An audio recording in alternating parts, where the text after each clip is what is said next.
చాలా ఇంపార్టెంట్ అంశంగా మనం దీన్ని చూడొచ్చు. కామారెడ్డి బీసీ డిక్లరేషన్ గాలి మాటలేనా? బీసీలకు మళ్ళీ మొండి చేయనా? బీసీల సంక్షేమం మాటలకి పరిమితమా? 2024-25 రాష్ట్ర బడ్జెట్లో బీసీలకు ఆదరణ కరువు, కార్పొరేషన్లు, వెల్ఫేర్ బోర్డుల ఏర్పాటు తప్ప ఒరిగింది ఏముంది? జనాభాలో 60%, బడ్జెట్లో 3% బీసీలు. తెలంగాణ రాష్ట్ర ఉప ముఖ్యమంత్రి ఆర్థిక శాఖ మాత్యులు బట్టి విక్రమార్క గారు పూర్తి స్థాయి 2024-25 బడ్జెట్ను అసెంబ్లీలో ప్రవేశపెట్టారు. ఇదివరకు ఎన్నడూ లేని విధంగా భారీ ఎత్తున 2,91,159 కోట్లతో 24-25 వార్షిక బడ్జెట్ను తెలంగాణ అసెంబ్లీలో ప్రవేశపెట్టారు. అందులో వ్యవసాయానికి దాదాపు 20% కేటాయించడం అభినందనీయమే.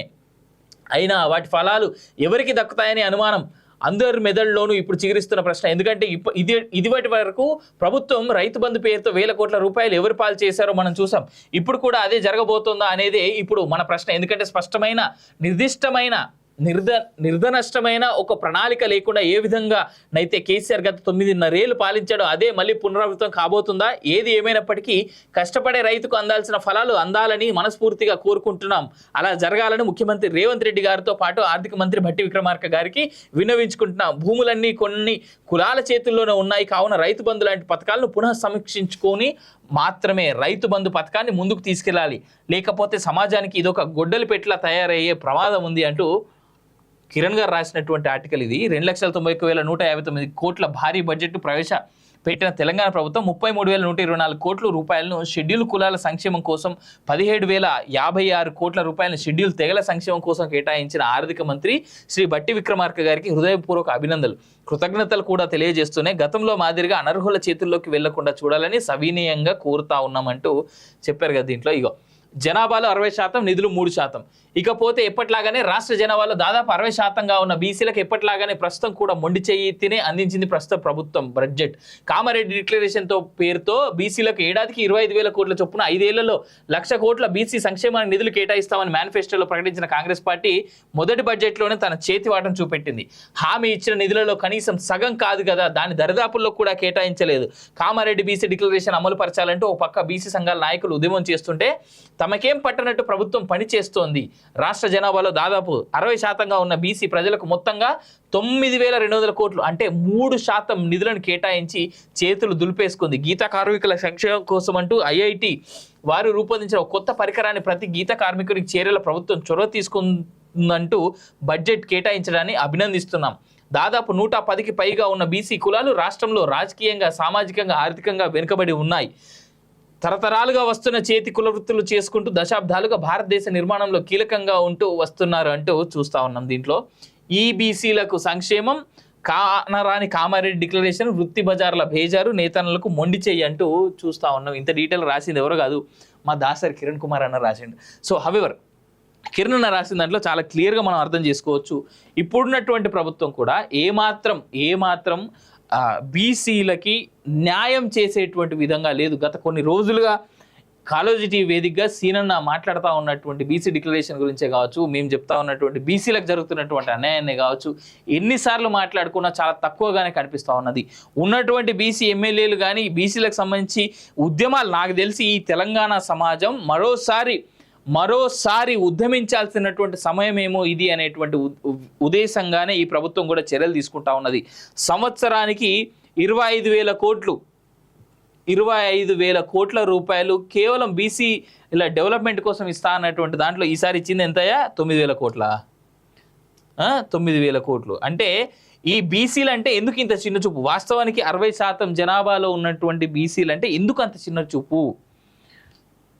ఎందుకంటే చెప్పుకోవడానికి బీసీ అనే బ్యాక్వర్డ్ కాస్ట్ అనేటువంటి దాంట్లో రిజర్వేషన్లు గమనించుకున్న ఎస్సీ ఎస్టీ మైనారిటీలతో పోల్చుకుంటే బీసీల రిజర్వేషన్లు కావచ్చు, బీసీలకు కల్పించబడేటువంటి అవకాశాలు కావచ్చు, ఉద్యోగ అవకాశాలు కావచ్చు, చదువు దగ్గర కావచ్చు, రిజర్వేషన్లలో ఉన్నటువంటి విషయాలే కావచ్చు, ఏది చూసుకున్నా ఎట్లా చూసుకున్నా బీసీలకు అన్యాయం తప్ప ఏం జరుగుతూ ఉన్నది?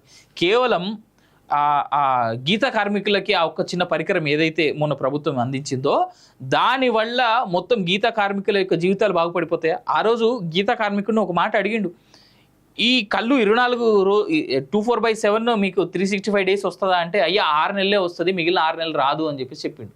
అంటే వర్షాలు పడతా ఉంటాయి కాబట్టి ఇబ్బంది అవుతుంది కళ్ళుకి అని. మరి ఆ 6 నెలలు ఆ గీత కార్మికుడి యొక్క జీవితం భవితవ్యం కోసం ఏం చేస్తూ ఉన్నది ఈ ప్రభుత్వం?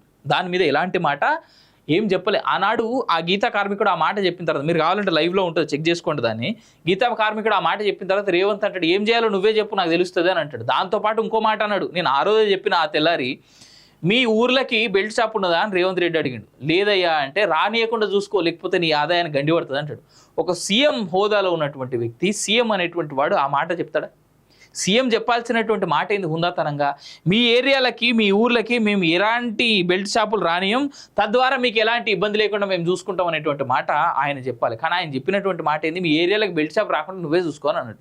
పోనీ చేనేతలు నేతన్నలకి పద్మశాలీల సంగతి ఏంది? వాళ్ళ భవితవ్యానికి వాళ్ళ కోసం అంటూ ఏం చేస్తూ ఉన్నది ఈ ప్రభుత్వం? వాళ్ళ కోసం ప్రత్యేకమైనటువంటి చర్యలు ఏమైనా తీసుకుంటా ఉన్నదా? ఏం లేదు. అంటే ఇటు బీసీలలో అందరినీ ఎన్ని రకాల సబ్ క్యాస్ట్లో మొత్తం 110 కులాలు ఉన్నాయి దీంట్లో. వాళ్ళందరికీ ఏ రకంగా హామీలు ఇస్తున్నారు? సరే కులానికి ₹1 ఇచ్చుకున్నా కానీ చూసుకుంటే ఆడిని 110 కోట్లు ఏం సరిపోతుంది అది? అసలు ఏ విధంగా వీళ్ళు కేటాయించినటువంటి డబ్బుని, ఈ కేటాయించినటువంటి అంటే బీసీల కోసం కేటాయించినటువంటి ఆ 9,000 కోట్లని ఏ ఏ కులాలకి సబ్ క్యాస్ట్లకి దాన్ని కేటాయిస్తూ ఉన్నారు? అసలు ఏ రంగం మీద కేటాయిస్తారు దాన్ని? బీసీ డిక్లరేషన్ 43% రిజర్వేషన్ అన్నారు కదా, ఏమైంది? 43% రిజర్వేషన్ సంగతి పక్కన లేదు, 25,000 కోట్లు ప్రతి సంవత్సరం కేటాయిస్తా ఉన్న దాని మీద చర్చ లేదు. ఉన్న వాళ్ళందరూ సప్పట్లు కొట్టడు తప్ప ఇక్కడ ఏమి చేసింది కూడా ఏం లేదు. నేను రిక్వెస్ట్ చేసేది ఏంటంటే, బీసీ నేతలంతా రోడ్డు మీదకి వచ్చి, బీసీ ప్రజానికం అంతా కూడా రోడ్డు మీదకి వచ్చి మరో ఉద్యమం వైపు తెరదీస్తే తప్ప ఈ మాటలన్నిటికీ రేవంత్ రెడ్డి కానీ ఆయన సర్కార్ కానీ దిగిరాదు. మరోమారు వాళ్ళు చర్చలకైనా కూర్చోవాలి అనేటువంటిది నేను కోరుతా ఉన్నా. బీసీ కుల సంఘ నాయకులు ఎవరైతే ఉన్నారో, బీసీ కులాలకు సంబంధించినటువంటి యువత ఏదైతే ఉన్నదో, పెద్ద ఎత్తున దీని మీద చర్చలతో పాటు దీనికి సంబంధించి కార్యాచరణను ఫైనల్ చేసుకొని బయటికి వచ్చి మాట్లాడాల్సినటువంటి అవసరం కూడా ఉన్నది. ఖచ్చితంగా లేదు అంటే బీసీల బతుకులు ఆగమవుడు, బీసీల బతుకులను ఆగం చేసుడు ఈ ప్రభుత్వానికి వెన్నతో పెట్టినటువంటి విద్య. గత ప్రభుత్వం అట్లే చేసింది, ఇప్పుడున్నటువంటి ప్రభుత్వం కూడా అట్లే చేస్తూ ఉన్నది. బీసీల బతుకులు ఆగమైతా ఉన్నాయి. బీసీలకి సరైనటువంటి ప్రాధాన్యత, కేవలం ఓట్లప్పుడు ఓట్లు అడుక్కోవడానికి మాత్రమే ఈ ప్రజాప్రతినిధులు వస్తారు తప్ప బీసీల బతుకులు న్యాయం చేయడానికి కానీ, బీసీల బతుకులకి బాగు చేయడానికి కానీ ఈ నాయకులు అనేటువంటి ఎవ్వడు మన దగ్గర రాడు అనేటువంటిది గుర్తుపెట్టుకోవాల్సినటువంటి అంశం. దీన్ని ఎప్పుడు ప్రజలు గమనిస్తారో, దీన్ని ప్రజలు ఎప్పుడైతే అర్థం చేసుకుంటారో అప్పుడే ప్రజల యొక్క భవితవ్యం బాగుంటుంది, ప్రజల యొక్క జీవన సరళి బాగుంటుంది అనేటువంటిది గుర్తుంచుకోవాల్సినటువంటి అంశం. నేను ఒక్క మాట చెప్పదలుచుకున్నది ఏంటంటే, కాలేజ్ టీవీని చూస్తున్నటువంటి వాళ్ళు కాలేజ్ టీవీని లైక్ చేయండి, షేర్ చేయండి, కామెంట్ చేయండి. అట్లే సబ్స్క్రైబ్ చేయని వాళ్ళు సబ్స్క్రైబ్ చేయాల్సిందిగా కోరుతా ఉన్నట్టు మిత్రులరా.